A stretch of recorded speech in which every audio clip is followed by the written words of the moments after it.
There's no one out here? One person. Maybe Where? they haven't come yet. To be fair, we came out earlier. And we have to defend. So I'll just tell you a quick story about where I was and what I was doing and why this date is important to me.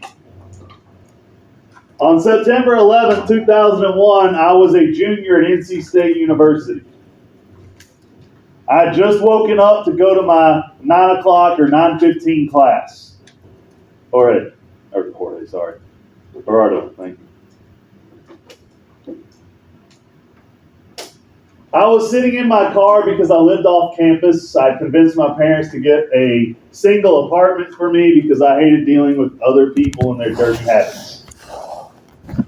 And so I was sitting in my car waiting for something called the Wolf Line. It's a bus system at NC State that takes you all around campus because it's such a massive campus that they need buses to get you from Centennial to the Brickyard, to the bell tower, to the vet school, and everywhere else.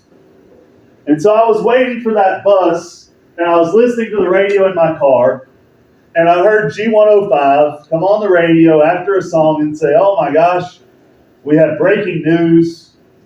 A plane has crashed into World Trade Center." They didn't know it was a terrorist attack. They thought it was a mechanical malfunction. Planes crash, unfortunately, sometimes. And they thought that the plane maybe had a mechanical and ended up trying to, just like Captain Sullenberger from here in North Carolina landed his plane in the Hudson one time when the plane malfunctioned and hit like a squadron apiece. They thought it was some sort of mechanical thing. That first plane, no one knew what was happening. Well, I hopped on the bus and I rode in. It was a British Lit class. I handed in a paper to my professor and I cut class and went back to my apartment. The paper was the real grade. I didn't care hearing about any more British literature that day. And my routine on a normal morning where I had that 9:15 British Lit class, I'd go to class, I'd come back, I'd eat a bowl of cereal, and I'd cut on SportsCenter. Find out about what games, NFL, whether it was Monday Night Football or whatever it might have been. And I turn on ESPN, and ESPN's not on. It says ABC News. And I'm like, wait, did they change the channels on me? And so I changed it to ESPN2. And it says ABC News.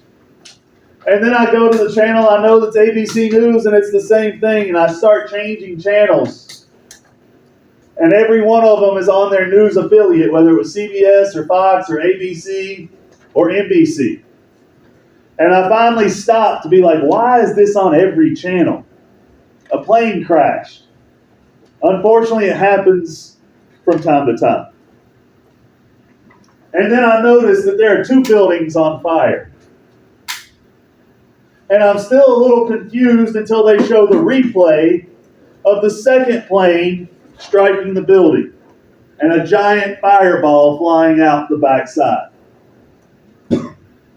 And I hear them talk about how this was a planned attack and that America was under attack. And I just sit there in stunned silence, watching. And then they pan in and you see people hanging out windows. You see people on the roof waving at the news choppers and the police helicopters, hoping that they'll land on the roof and save them from the burning inferno below. Then people get desperate.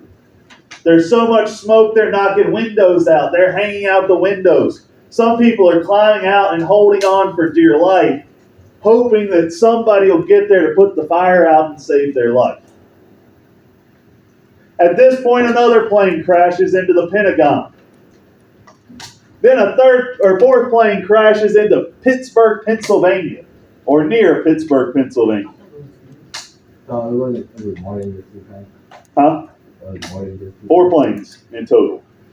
2 hit the World Trade Center, 1 hit the Pentagon, which represents all branches of our military in Washington, D.C., and there was a 4th plane that crashed outside of Pittsburgh, Pennsylvania. And it's called Flight 93. And it crashed because the people on board found out what they were going to do with the plane, and they charged the cockpit and forced the pilots to crash into a field outside of Pittsburgh. But we didn't know that at that moment. That plane was destined, it was supposed to go and crash into the White House. But because of the heroic actions of those people, it crashed into a field, and the only people that died were the people on that plane. But all of a sudden, I'm sitting there saying, why are they attacking Pittsburgh, Pennsylvania? New York, okay, they had tried to blow up the World Trade Center before by putting a bomb in the basement and detonating it. Back in the 90s, I think 93 to be specific. That didn't work. So I knew the World Trade Center was a terrorist location to try to attack. The Pentagon, that's our 5 branches of the military. But Pittsburgh. Then they showed a map of all the airplanes that were currently in the air across America at that time, and how they were grounding flights and forcing every plane to go to the closest airport. And they show Raleigh-Durham International Airport that's right there in Raleigh, and there's probably 50 planes circling above. And I go outside and see planes just circling, wondering which one might fall out of the sky and maybe hit somewhere in Raleigh. Thankfully, a friend of mine had called by this point. She was alone at her sorority house. I was alone in my apartment, and she just wanted to have someone. She was like, are you seeing this? It's like, yeah. And we literally sat there not saying a word, but that gave us some sort of connection so we weren't alone in this situation. It was scary. That I didn't know were we being attacked? Was this a full-fledged attack? Are more planes going to fall out of the sky from all over the place? And then it starts showing those individuals as they're hanging outside the building, realizing that help's not coming. And if you can see this little shadowy figure, people started jumping.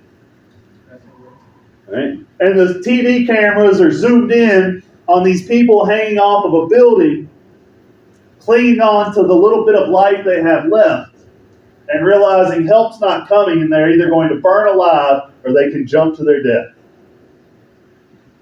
And it shows them making that horrific choice. And there were people that held hand in hand and jumped together. And the camera would follow them as they disappear behind other buildings.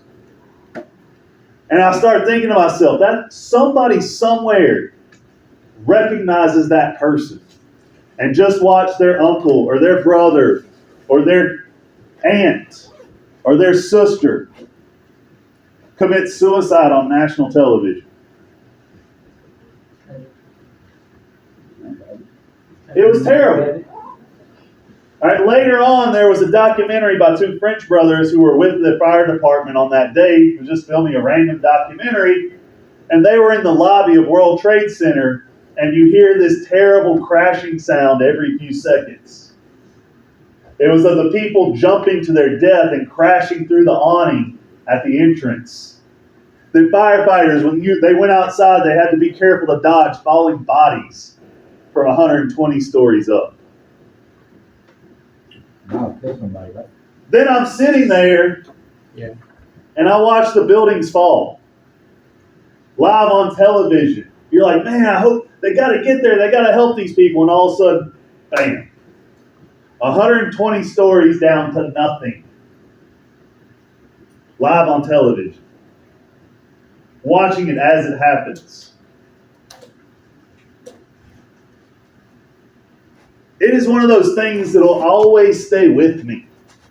One, I'll always remember my friend and the fact that we were there for each other. And I will always think of her on this day and be thankful that we were both there for each other to help us through something that was scary when you're on your own off at college. I couldn't call my parents. My parents were teachers. They were busy trying to keep their class, from losing their minds. My mom's a kindergarten teacher. My dad was a high school teacher. I'll never forget watching people die live on television. Hey, girls. Hey.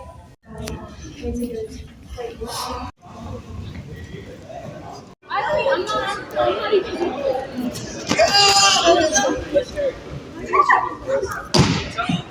how pretty the clouds are. It looks so weird filming the clouds. Like it looks like 3D. Yeah, I want to film some more, but I can't. Because the buses never drive them. But the wind.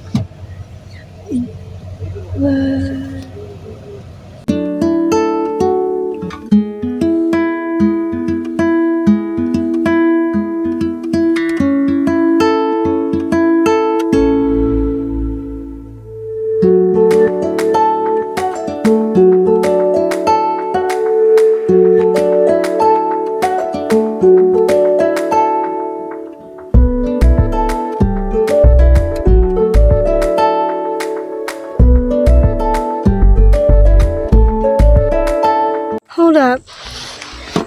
What is